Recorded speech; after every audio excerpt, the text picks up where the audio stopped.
आइए, स्वागत है आप सबका उत्कर्ष क्लासेस ऑफ सोशोलॉजी के पीजीटी सोशोलॉजी स्पेशल क्लासेस में। आज हम देखेंगे प्रमुख सामाजिक संस्थाएं के अंतर्गत विवाह मैरिज से संबंधित कुछ अन्य महत्वपूर्ण बहुविकल्पी प्रश्न। इससे पहले 50 बहुविकल्पी प्रश्न आपको उपलब्ध करवाए जा चुके हैं। उम्मीद करते हैं कि ये वीडियो आप लोगों के लिए उपयोगी साबित होगा। यह video BA, MA, net, JRF, JIC, GDC, UPH, ESC एवं अन्य प्रतियोगी परीक्षाओं के लिए भी महत्वपूर्ण साबित हो सकता है। वीडियो अगर पसंद आए तो वीडियो को लाइक करिएगा, वीडियो को शेयर करिएगा और चैनल को सब्सक्राइब ज़रूर कर लीजिएगा ताकि आने वाले वीडियोस के नोटिफिकेशंस आपको मिलते रहें। तो आइए शुरुआत करते हैं Utkarsh classes of sociology by Umesh sir. तो आज का हमारा जो पहला क्वेश्चन है वो है, मुस्लिम समाज में तलाक के लिए किस कानून के अनुसार गवाहों की उपस्थिति अनिवार्य है। मुस्लिम समाज में जब तलाक होता है ये पूछा जा रहा है कि किस कानून के अनुसार गवाहों की उपस्थिति या गवाहों का होना ज़रूरी है।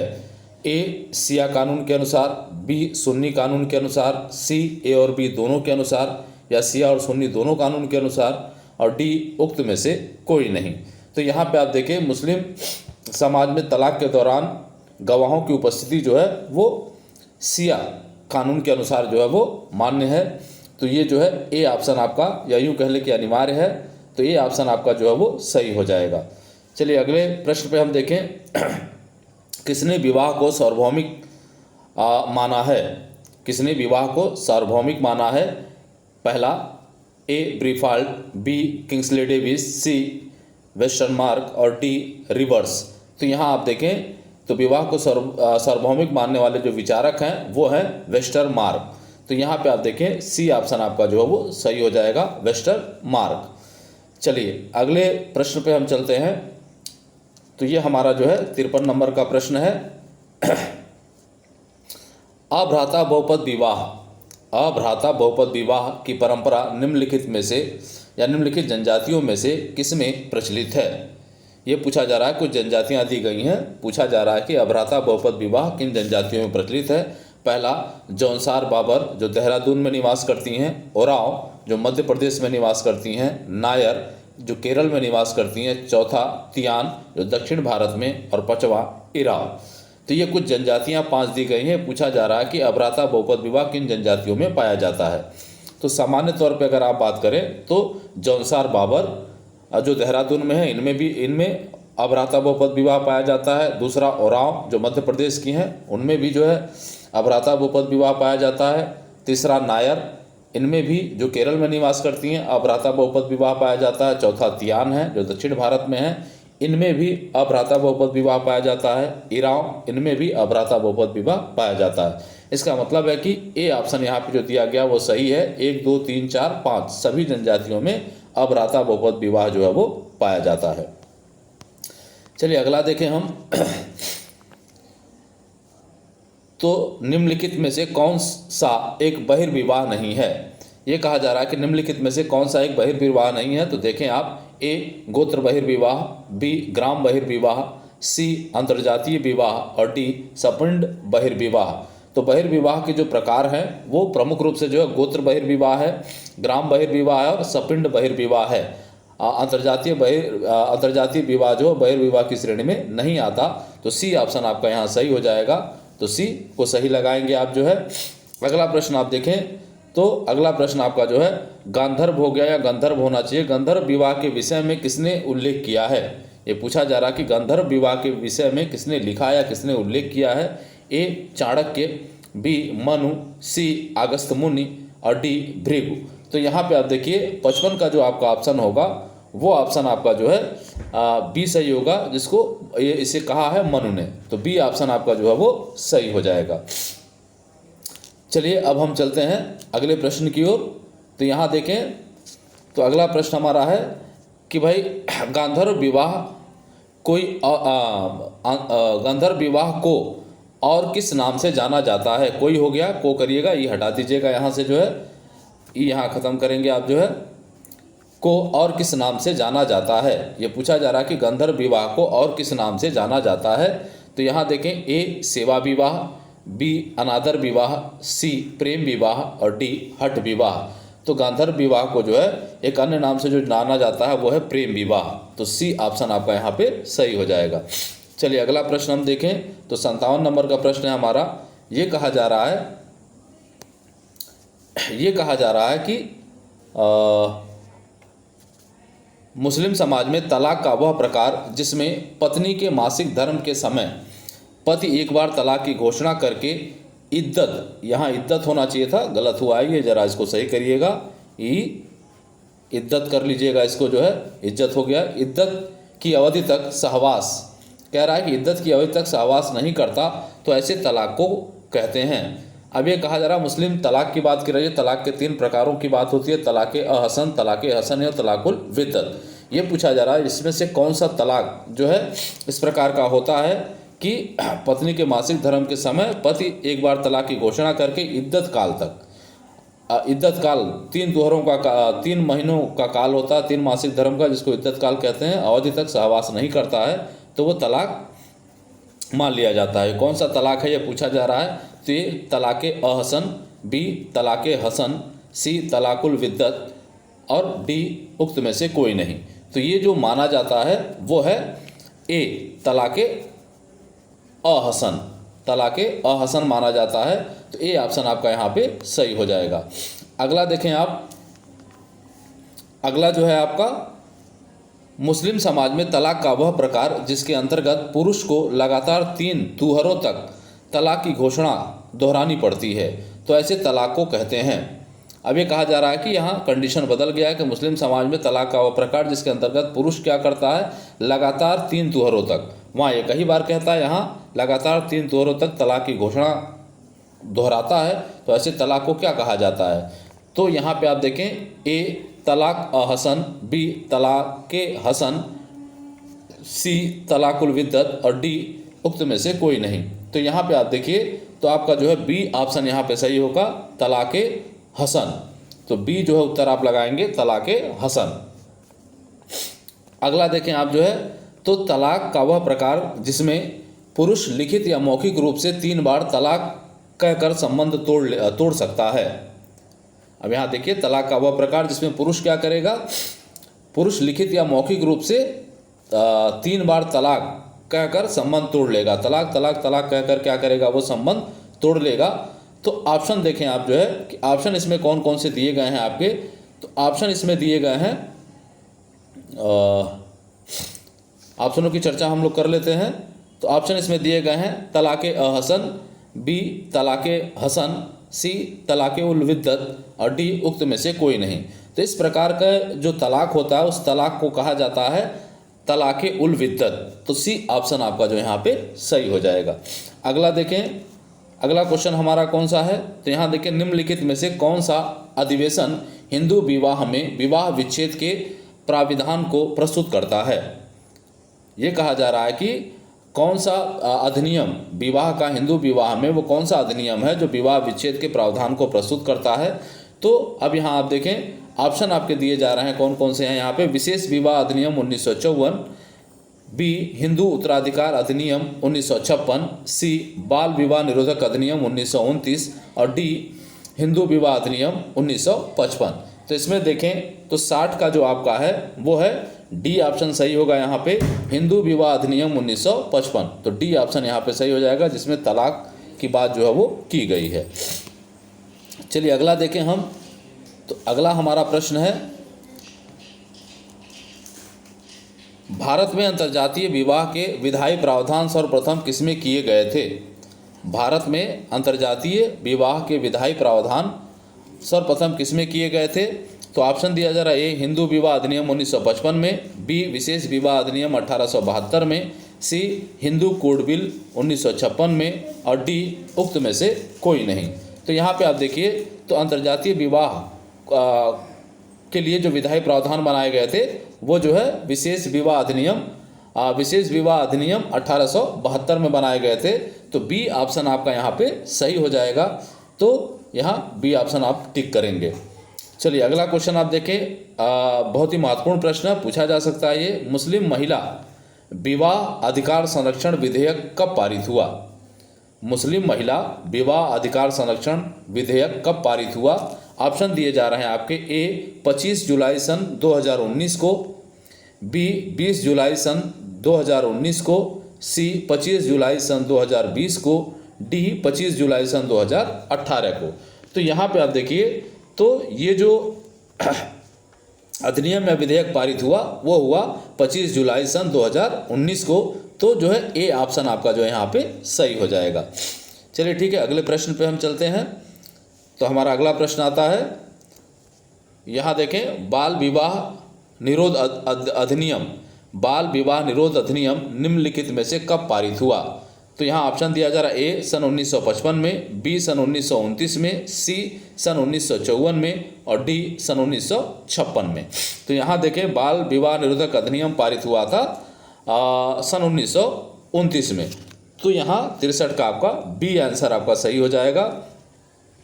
अगला प्रश्न आप देखें, तो हिंदू उत्तराधिकार अधिनियम, हिंदू उत्तराधिकार अधिनियम निम्नलिखित में से कब पारित हुआ? यह कहा जा रहा है कि हिंदू उत्तराधिकार अधिनियम निम्नलिखित में से कब पारित हुआ है? ए सन 1955 में, बी सन 1929 में, सी सन 1954 में और डी सन 1956 में। तो यहाँ पे आप देखिए, तो हिंदू उत्तराधिकार अधिनियम जो पारित हुआ था वो डी सन 1956 में पारित हुआ था। तो यहाँ पे आप देखें, डी ऑप्शन आपका जो है वो सही हो जाएगा, सन 1956। चलिए अगले प्रश्न पे चलते हैं हम।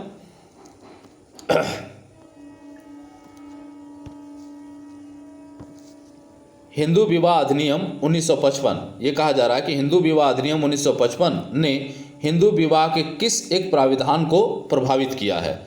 ये कहा जा रहा है कि हिंदू विवाह अधिनियम जो है 1955 हिंदू विवाह के किस एक प्रावधान को जो प्रभावित करता है? ए अंतर्विवाह को, बी बहिर्विवाह को, सी अनुलोम विवाह को और डी एक विवाह को। किसको प्रभावित करता है? तो यहाँ देखें, ये प्रभावित करता है अंतर्विवाह को। किसे प्रभावित करता है? अंतर्विवाह को। तो यहाँ ए ऑप्शन आपका जो है वो सही हो जाएगा। अगले प्रश्न पे आए तो हम देखें, तो हिंदू विवाह के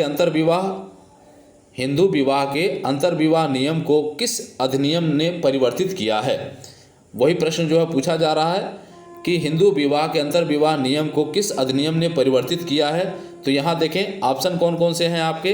तो ऑप्शन है हिंदू विवाह अधिनियम 1955, विशेष विवाह अधिनियम 1954, सी शारदा एक्ट 1929 और डी हिंदू विधवा पुनर्विवाह अधिनियम 1856। तो यहाँ पे आप देखें, तो किस अधिनियम ने प्रभावित किया है? तो ऑप्शन आपका जो सही होगा वो होगा हिंदू विवाह अधिनियम 1955। तो ए ऑप्शन यहाँ पे आपका जो है वो सही हो जाएगा, हिंदू विवाह अधिनियम 1955। चलिए अगला देखते हैं हम जो है। अगला प्रश्न हमारा है, हिंदू विवाह अधिनियम 1955 के अनुसार लड़के के विवाह की न्यूनतम आयु क्या थी? हिंदू विवाह अधिनियम 1955 के अनुसार लड़के के विवाह की न्यूनतम आयु क्या थी? यहाँ देखें, ए ऑप्शन 25 वर्ष, बी 18 वर्ष, सी 21 वर्ष और डी 17 वर्ष। तो यहाँ हम देखेंगे ऑप्शन जो है आपका कौन सा सही होगा। तो सी ऑप्शन सही होगा, सी ऑप्शन आपका सही हो जाएगा। कितना वर्ष है? 21 वर्ष। चलिए अगला प्रश्न हम देखते हैं। हिंदू प्राविधान में कुछ अपूर्व वैज्ञानिक प्राविधान हिंदू विवाह अधिनियम 1955 द्वारा किए गए हैं। हिंदू प्राविधान में कुछ अपूर्व वैज्ञानिक प्राविधान हिंदू विवाह अधिनियम 1955 में के द्वारा किए गए हैं और कुछ प्रावधान दिए जा रहे हैं। उन प्रावधानों में से ये पूछा जा रहा है आपसे कि कौन सा प्रावधान हिंदू विवाह अधिनियम 1955 में किया गया है। तो पहला दिया जा रहा है आपको विधवा विवाह, दूसरा दहेज पर रोक, तीसरा वैवाहिक आयु में वृद्धि, चौथा एक विवाह के कठोर नियम, पांचवा तलाक का अधिकार और छठवां अंतर्जातीयता या अंतर्जातीय विवाह। तो यहाँ पे आप देखिए, तो हिंदू विवाह अधिनियम 1955 में जो प्रमुख प्रावधान किया गया उसमें चौथा एक है एक विवाह के कठोर नियम बनाए गए हैं इसमें और तलाक के अधिकार दिए गए हैं लोगों को। तो 4 और 5 दो चीज़ें समाहित हैं हिंदू विवाह अधिनियम 1955 में। तो डी ऑप्शन आपका यहाँ दिखाई दे रहा है 4 और 5 का। तो डी ऑप्शन आपका यहाँ पे सही हो जाएगा। चलिए आगे चलते हैं। तो अगला प्रश्न हमारा जो है शारदा एक्ट, जिसको बाल विवाह निरोधक अधिनियम कहते हैं, शारदा एक्ट 1929 निम्नलिखित में से किससे संबंधित है? कहा जा रहा है कि शारदा एक्ट 1929 निम्नलिखित में से किससे संबंधित है? ए विधवा पुनर्विवाह, बी विवाह विच्छेद, सी दहेज प्रथा और डी बाल विवाह। तो यहाँ पे आप जानते हैं इसको जो है डी होगा, बाल विवाह। शारदा एक्ट जो है बाल विवाह से संबंधित है। अगला देखें, निम्नलिखित में से कौन सा युग्म गलत है? ये कहा जा रहा है कि निम्नलिखित में से कौन सा युग्म जो है वो गलत दिया गया है। तो यहाँ पे आप देखिए ए दिया जा रहा है कि हिंदू उत्तराधिकार अधिनियम 1956, हिंदू उत्तराधिकार अधिनियम 1956। तो जो हिंदू उत्तराधिकार अधिनियम है वो 1956 में लागू हुआ था, तो ये सही हो जाएगा, आपका सही है। अगला देखें, बी हिंदू गोद लेना एवं भरण पोषण अधिनियम 1956। तो हिंदू गोद लेना एवं भरण पोषण अधिनियम 1956 ये भी जो है सही है, 1956 में ही लागू हुआ था। अगला देखें, सी है बाल विवाह निरोधक अधिनियम 1939। तो यहाँ पे आप देखें तो बाल विवाह निरोधक अधिनियम 1939 में नहीं हुआ था, बल्कि 1929 में हुआ था। तो ये जो है युग्म गलत है, ये युग्म जो है वो गलत है, लेकिन हमारा जो सही उत्तर है वो कौन सा है? सी होगा। बाकी अगर आगे देखें हम तो हिंदू स्त्रियों का संपत्ति पर अधिकार अधिनियम 1937 ये भी जो है वो सही है। तो आपका सी ऑप्शन यहाँ पे जो है वो सही हो जाएगा इस प्रश्न के लिए। चलिए अगला देखते हैं हम जो है, यहाँ प्रश्न दिया जा रहा है कि भाई सूची 1 का सूची 2 के साथ मिलान कीजिए और सूचियों के नीचे दिए गए कूट से सही उत्तर का चयन कीजिए। अब यहाँ आप देखें तो सूची दी गई है और इसी सूची में सही मिलान की बात की जा रही है। ये कहा जा रहा है कि सूची के अंतर्गत आप देखें तो परिवीक्षा विवाह, ए परिवीक्षा विवाह 1 नंबर पे कुकी को रखा गया है। बी जो है हरण विवाह किस में पाया जाता है? तो गुण उसके आगे दिया गया है। सी परीक्षण विवाह है, तो परीक्षण विवाह किन में पाया जाता है? तो तीसरे नंबर पे भील को दिया गया है। डी सेवा विवाह यहाँ दिया गया है थारू।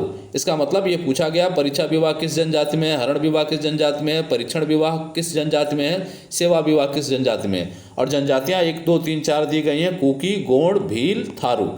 अब यहाँ पे आप देखें तो सामान्य तौर पर अगर हम देखें तो परिवीक्षा विवाह पाया जाता है कुकी में, परिवीक्षा विवाह जो है पाया जाता है कुकी में। तो ये जो है ये ऑप्शन जो है वो सही हो जा रहा है। हरण विवाह पाया जाता है गोंड में, ये भी सही है। परीक्षण विवाह पाया जाता है भील में, ये भी सही है। सेवा विवाह पाया जाता है थारू में, ये भी सही है। इसका मतलब कि ए का 1 होगा, बी का 2 होगा, सी का 3 होगा, डी का 4 होगा। और ये ऑप्शन हमको कहाँ दिखाई दे रहा है? तो ये ऑप्शन हमको जो है ए नंबर पे दिखाई दे रहा है। तो ए आंसर यहाँ पे जो है वो सही हो जाएगा। चलिए अगले प्रश्न पे हम चलते हैं। फिर एक प्रश्न आ रहा है उसी प्रकार का, जिसमें ये कहा जा रहा है कि सूची 1 का सूची 2 के मिलान करते हुए दिए गए कूट से सही उत्तर का चयन करें। अब ये कहा जा रहा है कि ए हिंदू विधवा पुनर्विवाह अधिनियम, बी शारदा कानून, सी विशेष विवाह अधिनियम और डी दहेज निरोधक अधिनियम। इसके आगे जो है सन दिए गए हैं, सन 1961, सन 1954, सन 1929 और सन 1856। अब ये कहा जा रहा है कि सही मिलान कीजिए कि कौन सा कानून कब पारित हुआ था। तो यहाँ पे आप देखें तो सामान्य तौर पे अगर हम देखने का प्रयास करें तो हिंदू विधवा पुनर्विवाह अधिनियम पारित होता है सन 1856 में। शारदा जिसको बाल विवाह अधिनियम कहते हैं वो पारित होता है सन 1929 में। विशेष विवाह अधिनियम पारित होता है सन 1954 में और दहेज निरोधक अधिनियम पारित होता है सन 1961 में। तो ये ऑप्शन है आपका, जिसका मतलब है कि ए का 4, तो ए का 4 यहाँ पे आपको दिखाई दे रहा है। बी का 3 है तो बी का 3 है। यहाँ सी का 2 है तो सी का 2 दिखाई दे रहा है और डी का 1 होना चाहिए तो डी का 1 है। तो डी ऑप्शन आपका यहाँ पे सही हो जाएगा। चलिए आगे चलते हैं हम। 71 हो गया आपका जो है। 71 के बाद हम 72 नंबर पे आते हैं।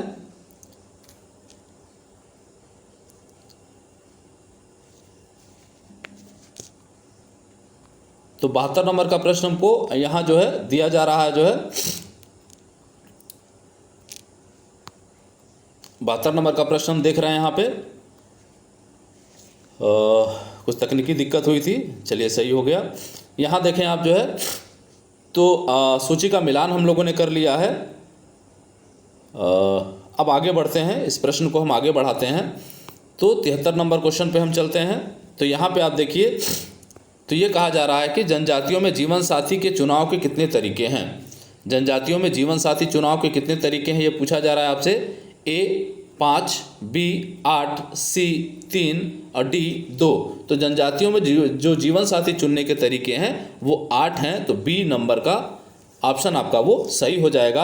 और कौन कौन से हैं वो देख लिया जाए। तो यहाँ नोट में है, हरण विवाह होता है, परीक्षा विवाह होता है, परिवीक्षा विवाह होता है, अनादर या हठ विवाह होता है, सेवा विवाह है, क्रय विवाह है, पलायन विवाह है तथा विनिमय विवाह है। तो ये जो है विवाह के प्रकार हैं जनजातियों में। आइए हम अगला क्वेश्चन देखते हैं। तो अगले क्वेश्चन में आप देखें तो यहाँ पे जो है दिया जा रहा है, निम्नलिखित में से वह कानून जो माता पिता की राय के बिना विवाह की स्वीकृति प्रदान करता है। ये कहा जा रहा है कि निम्नलिखित में से वह कानून बताइए जो माता पिता की संस्तुति या राय के बिना ही विवाह करने की स्वीकृति प्रदान करता है। ऑप्शन आपका दिया जा रहा है। ए विशेष हिंदू विवाह अधिनियम 1954, बी हिंदू उत्तराधिकार अधिनियम 1956, सी बाल विवाह निरोधक अधिनियम 1929 और डी उक्त में से कोई नहीं। तो यहाँ पे आप देखिए आपका ए ऑप्शन सही हो जाएगा, विशेष विवाह अधिनियम 1954। तो ये आपका सही हो जाएगा, विशेष विवाह अधिनियम 1954। ए ऑप्शन आपका यहाँ पे सही हो जाएगा। चलिए अगला देखें आप। तो अगले प्रश्न को आप देखें। तो किन जनजातियों में कन्या मूल्य के प्रचलन से बचने के लिए हरण विवाह प्रचलित है। ये पूछा जा रहा है कि किन जनजातियों में कन्या मूल्य के प्रचलन से बचने के लिए हरण विवाह प्रचलित है। अब जनजातियों का नाम दिया जा रहा है यहाँ। ए हो या खरिया, बी संथाल, सी मुंडा और डी उपरोक्त सभी। तो यहाँ पे आप देखिए, तो कन्या मूल्य के प्रचलन से बचने के लिए हरण विवाह जो पाया जाता है ये जो उपरोक्त सभी जनजातियों में पाया जाता है। इसका मतलब कि हो, खरिया, संथाल एवं मुंडा, इन तीनों जनजातियों में जो है, चारों जनजातियों में जो है वो हरण विवाह पाया जाता है। तो ऑप्शन यहाँ कौन सा सही होगा। तो ऑप्शन डी आपका जो है यहाँ पे सही हो जाएगा, उपरोक्त सभी। अगला क्वेश्चन देखें। हो जनजाति में हरण विवाह को क्या कहा जाता है। हो जनजाति में हरण विवाह को क्या कहा जाता है ये पूछा जा रहा है। तो यहाँ पे आप देखिए कि ऑप्शन दिया जा रहा है पैठू विवाह, बी ओपोरतीपी, सी निर्बोलोक और डी राजी खुशी। तो इसमें से क्या कहा जाता है। तो हो जनजाति में जो हरण विवाह पाया जाता है उसको कहा जाता है, यहाँ बी ऑप्शन सही होगा। क्या कहा जाता है। ओपोरतीपी। क्या कहा जाता है। ओपोरतीपी। तो ये हो गया बी ऑप्शन आपका जो है यहाँ पे सही हो जाएगा। बी ऑप्शन आपका जो है यहाँ पे सही हो गया। अगला देखें। तो अगला ऑप्शन आ गया, मणिपुर की कुकी जनजाति में जीवन साथी प्राप्त करने का कौन सा तरीका अपनाया जाता है। ये जो है थोड़ा सा यहाँ नीचे लेते हैं हम इसको, जो है मणिपुर यहाँ आ गया। अब देखें, मणिपुर की कुकी जनजाति में जीवन साथी प्राप्त करने का कौन सा तरीका अपनाया जाता है। तो ये पूछा जा रहा है। ऑप्शन दिया जा रहा है। ए परीक्षा विवाह, बी हरण विवाह, सी पलायन विवाह, डी परिवीक्षा विवाह। तो कौन सा विवाह जो कौन सा तरीका पाया जाता है जीवन साथी चुनने का।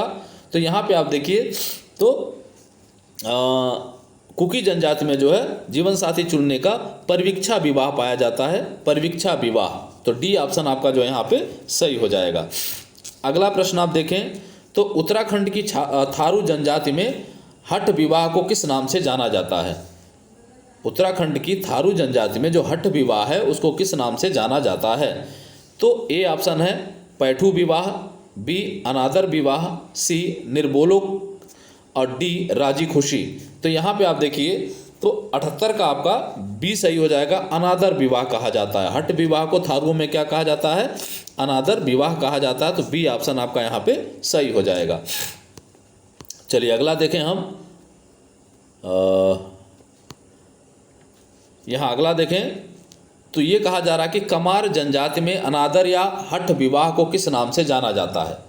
ये कहा जा रहा है जो कमार जनजाति है उनको, उनमें अनादर जो विवाह है या हठ विवाह है उसको किस नाम से जाना जाता है।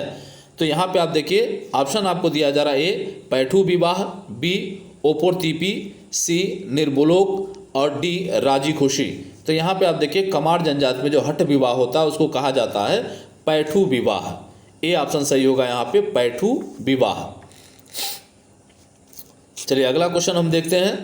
तो उरांव और संथाल जनजाति में हठ विवाह को किस नाम से जाना जाता है? उरांव और संथाल जनजाति में हठ विवाह को किस नाम से जाना जाता है? तो ऑप्शन दिया जा रहा है ए राजी खुशी, बी निर्बुलोक, सी अनादर विवाह और डी पैठू विवाह। तो उरांव और संथाल जनजाति में जो हठ विवाह है उसका नाम परिवर्तित हो जाता है और उस नाम को कहा जाता है निर्बुलोक। क्या कहा जाता है? निर्बुलोक। तो ऑप्शन बी आपका जो है सही हो जाएगा। तो यहाँ बी ऑप्शन सही लगाएंगे। चलिए अगला देखते हैं। सेवा विवाह, ये कहा जा रहा है कि सेवा विवाह किन जनजातियों की विशेषता है? सेवा विवाह किन जनजातियों की विशेषता है पूछा जा रहा है। तो ए गौड़ जनजाति, बी बिरहोर, सी बैगा और खस और डी उक्त सभी जनजातियों में। तो यहाँ 81 नंबर का जो उत्तर होगा वो डी सही होगा, उपरोक्त सभी जनजातियों में। इसका मतलब है, इसका सीधा सा मतलब है यहाँ डी ऑप्शन आपका जो वो सही हो जाएगा, उपरोक्त सभी जनजातियों में। इसका मतलब है कि गौड़, बिरहोर, बैगा और खस सभी जनजातियों में सेवा विवाह जो है वो पाया जाता है। तो यहाँ डी ऑप्शन आपका जो है वो सही हो जाएगा। अगला देखें, क्रय विवाह भारत की किन जनजातियों में पाया जाता है? क्रय विवाह भारत की किन जनजातियों में पाया जाता है ये पूछा जा रहा है। ऑप्शन आपको दिया जा रहा है नागा, संथाल, ओरांव, ए नागा, संथाल, ओरांव, बी हो, खरिया, कुकी, सी गोंड एवं गारो और डी उक्त सभी जनजातियों में। तो 82 नंबर का जो उत्तर होगा वो सही होगा डी, उपरोक्त सभी जनजातियों में। इसका मतलब कि जो क्रय विवाह है वो नागा, संथाल, ओरांव, हो, खरिया, कुकी, गोंड और गारो सभी जनजातियों में पाया जाता है। निम्नलिखित जो सभी जनजातियां दी गई हैं उन सब में पाया जाता है। ये प्रश्न इसलिए इस तरह से बनाया गया कि आपको क्रय विवाह किन जनजातियों में पाया जाता है वो याद हो जाए। चलिए आगे हम चलते हैं। आगे जो है अगला क्वेश्चन हमारा है। तो अगले क्वेश्चन को हम देखें। तो झारखंड की हो जनजाति में पलायन विवाह को क्या कहा जाता है? झारखंड की जो हो जनजाति है उनमें पलायन विवाह पाया जाता है, उसका क्या नाम है? ए पैठू विवाह, बी ओपोर्तिपी, सी निर्बोलक और डी राजी खुशी। तो क्या कहा जाता है? तो यहाँ देखिए झारखंड की हो जनजातियों में जो पलायन विवाह है उसको कहा जाता है राजी खुशी। तो डी ऑप्शन यहाँ पे जो है वो सही हो जाएगा। चलिए अगला क्वेश्चन हम देखें। तो निम्नलिखित में से किस जनजाति में भ्राता बहुपद विवाह की प्रथा पाई जाती है?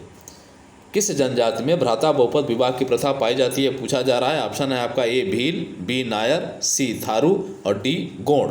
तो जो 84 है प्रश्न आपका, उसका उत्तर है बी, नायरों में पाया जाता है। भ्राता बहुपद विवाह किस में पाया जाता है? नायर में पाया जाता है। तो बी ऑप्शन आपका जो यहाँ पे सही हो जाएगा 84 का। चलिए अगला प्रश्न हम देखें।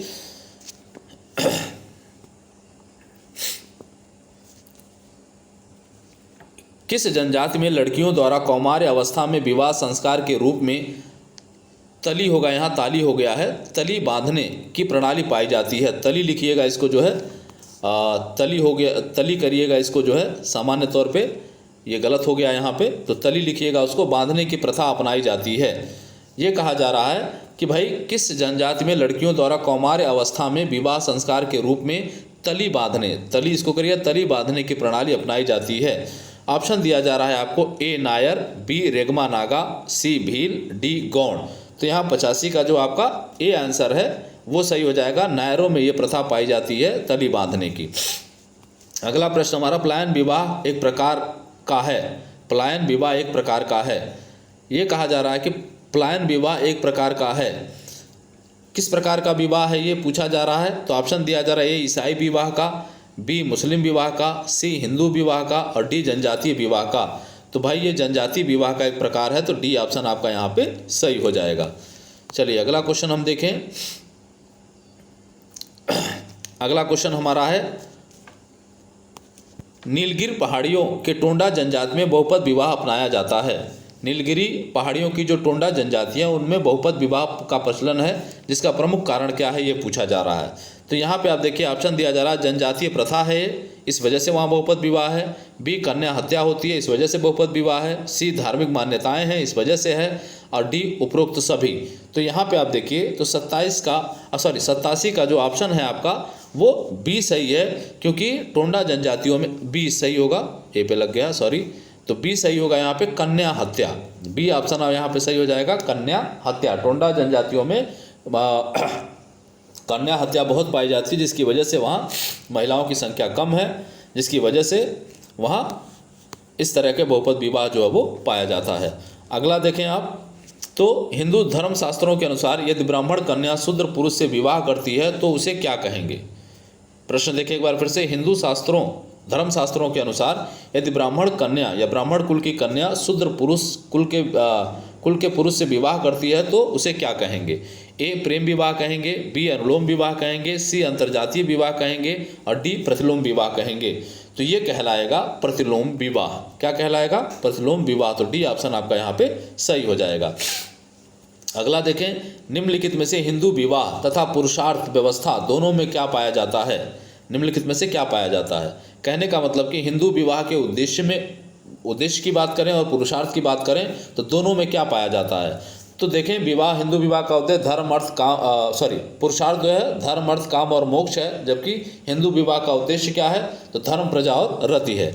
तो यहाँ धर्म जो है दोनों में कॉमन है, तो जो ऑप्शन होगा आपका वो ए सही हो जाएगा, धर्म। चलिए अगला प्रश्न हम देखते हैं। अगला प्रश्न आप देखें तो चचेरे भाई बहन में विवाह निम्नलिखित में से किससे जुड़ा है? ये कहा जा रहा है कि चचेरे भाई बहन में विवाह निम्नलिखित में से किससे जुड़ा है? तो यहाँ देखें, ए उत्तरी पूर्वी भारतीय जनजातियों से या उत्तर पूर्वी भारतीय जनजातियों से, बी मध्य भारत की भील जनजाति से, सी उत्तर पश्चिम भारत के राजपूत से और डी उपरोक्त सभी से। तो यहाँ पे आप देखिए तो मध्य भारत, जो उत्तर इसका सही है वो है बी, मध्य भारत की भील जनजाति से। मध्य भारत की जो भील जनजाति हैं उनमें जो है चचेरे भाई बहनों के बीच विवाह की प्रथा पाई जाती है।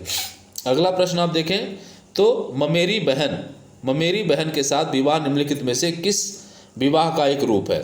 ममेरी बहन के साथ जो विवाह होता है वो कहा जा रहा है किस प्रकार के विवाह का रूप है? तो यहाँ पे आप देखिए ऑप्शन दिया जा रहा है विच्छिन्न विनिमय का, बी सामान्यकृत विनिमय का, सी प्रतिबंधित विनिमय का और डी प्रत्यक्ष विनिमय का। तो 91 का जो उत्तर होगा आपका वो है सी, प्रतिबंधित विनिमय का। ये उदाहरण किसका है? प्रतिबंधित विनिमय का। अगला प्रश्न आप देखें, अगला प्रश्न हमारा है उत्तरी भारत में प्रचलित अधिकांश विवाह प्रणाली निम्नलिखित में से किस प्रकार पर आधारित है? ये कहा जा रहा है कि उत्तर भारत में जो प्रचलित विवाह हैं वो अधिकांश विवाह किस प्रणाली पर आधारित होते हैं? ए ग्राम अंतर्विवाह एवं गोत्र बहिर्विवाह, बी ग्राम बहिर्विवाह एवं गोत्र बहिर्विवाह, सी ग्राम बहिर्विवाह एवं अधिमान्य नातेदारी विवाह, डी उपरोक्त में से कोई नहीं। तो यहाँ जो उत्तर भारत में जो विवाह प्रथा प्रचलित है वो है ग्राम बहिर्विवाह एवं गोत्र बहिर्विवाह। तो यहाँ पे आप देखें तो बी ऑप्शन आपका यहाँ पे सही हो जाएगा। तो बी को आप यहाँ पे सही लगाएंगे 92 में। अगला प्रश्न हम देखें तो समान जाति के भीतर विवाह करने की प्रथा को कहा जाता है? समान जाति के भीतर विवाह करने की प्रथा को क्या कहा जाता है ये पूछा जा रहा है। ऑप्शन ए अंतर्विवाह, बी बहिर्विवाह, सी अनुलोम विवाह और डी प्रतिलोम विवाह। तो इसको कहा जाता है अंतर्विवाह। क्या कहा जाता है? अंतर्विवाह। तो ए ऑप्शन आपका जो है वो यहाँ सही हो जाएगा। अगला देखें,